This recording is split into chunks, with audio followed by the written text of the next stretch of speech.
Bihar board matric exam में पूछे गए 2013 के क्वेश्चन के साथ आप लोग के साथ पुनः आया हूं।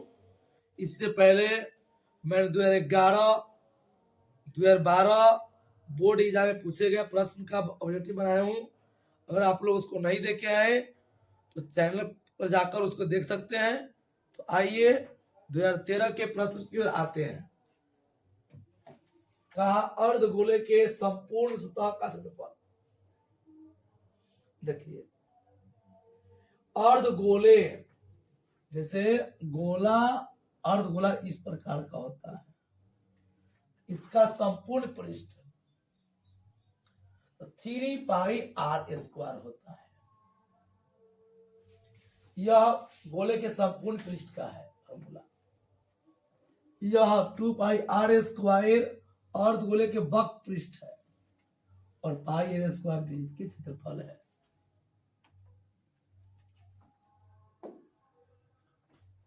का 14 मीटर परिधि वाले वृत्त की त्रिज्या होगी। तो देखिए परिधि कितना दिया, 44 मीटर, 14 नहीं 44 मीटर है। तो πr बराबर 44, 2 गुने 22/7 और गुने r बराबर 44। आइए जब ऑब्जेक्टिव बनाते हो तो जरूरी नहीं कि हम पूरा नियम से बनाए, इसे सीखिए। अगर इधरों गुना में उधरों गुना में है तो कट जाएगा। जैसे 22 से कट गया 44 2 मरतबे, 2 से कट गया 2, यानी यहाँ बच गया 1/7 r बराबर 1, 7 भाग में जाएगा गुना में, यानी r बराबर आ गया 7, यानी 7 मीटर। अगर न समझे तो देखिए 2πr बराबर 44, तो 2 गुने 22/7 गुने r बराबर 44, तो 2 यानी कि 44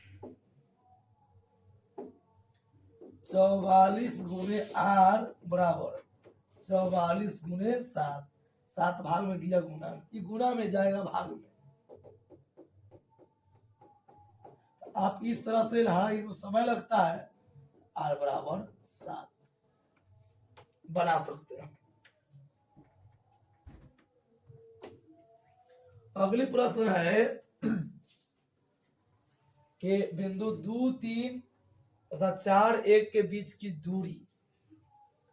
तो जब भी शॉर्ट में दूरी अगर निकालना हो तो 2, 3 और 4, 1, इसको ऐसे कीजिए दूरी।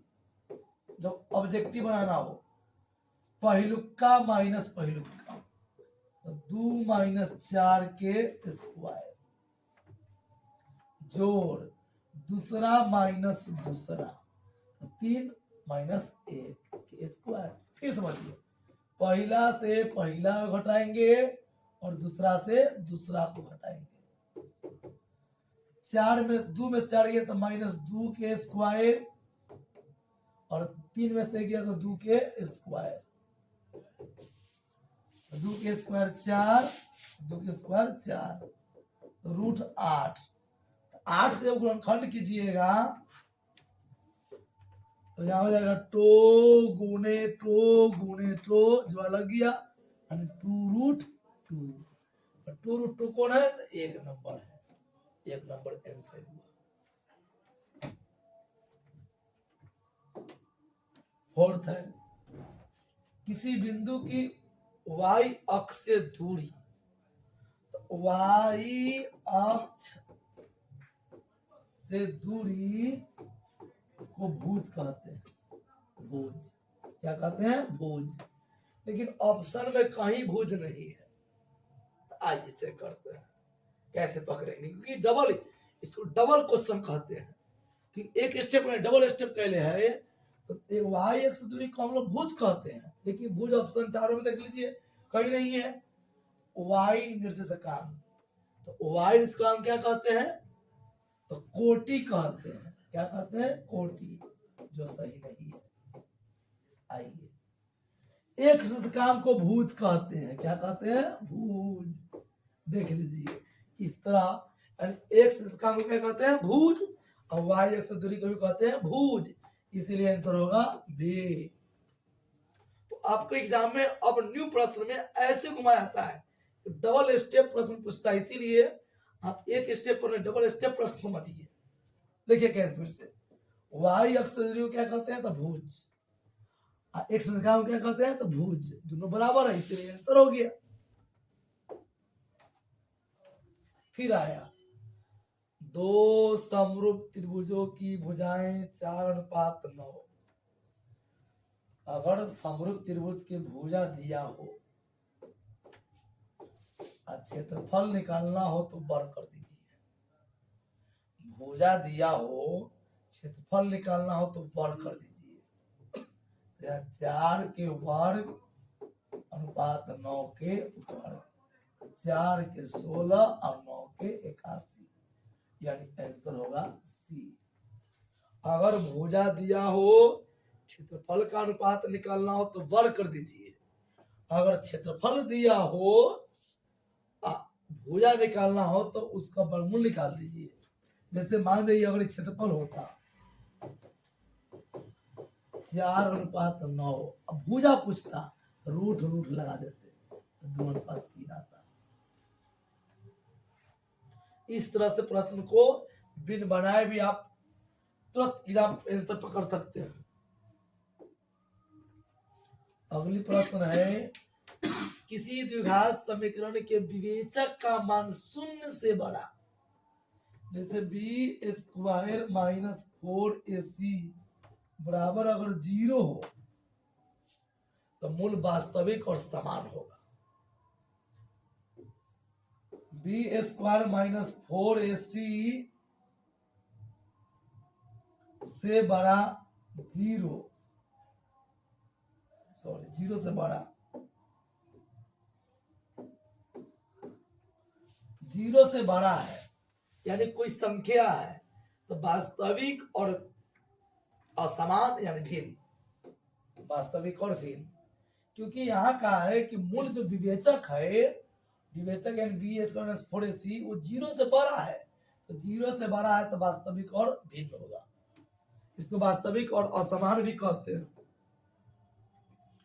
आगे प्रश्न है, तो देखिए 9 sec² theta minus 9 tan square theta, ऐसे प्रश्न मिलता हो तो अगर 9 है तो देख लीजिए 9 कॉमन किए, sec² theta minus tan square theta, तो 9 sec² माइनस tan स्क्वायर तो 1 इक्वल टू 9।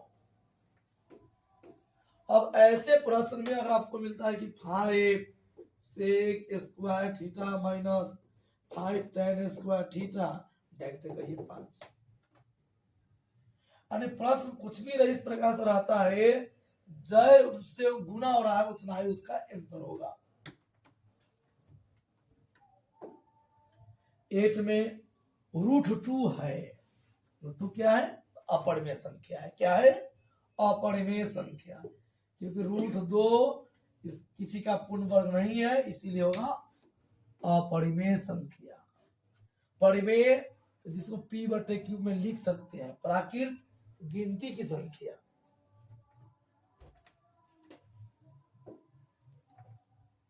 दो परिमेय संख्याओं के बीच अधिकतम कितनी परिमेय संख्या होगी, तो दो परिमेय संख्याओं के बीच अनंत परिमेय संख्या होती है।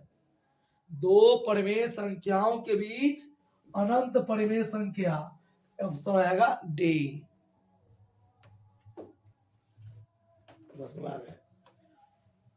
अब कहा कौन रेखीय बहुपद है, तो अभी अभी तुरंत बताए जिसका घात 1 हो से रेखीय बहुपद कहते हैं। इसका घात क्या लिख रहा है, 1 है, इससे रेखीय बहुपद। यह बहुपद नहीं है, यह द्विघात बहुपद है और यह त्रिघात बहुपद है। इस तरह से आंसर हो जाएगा ए।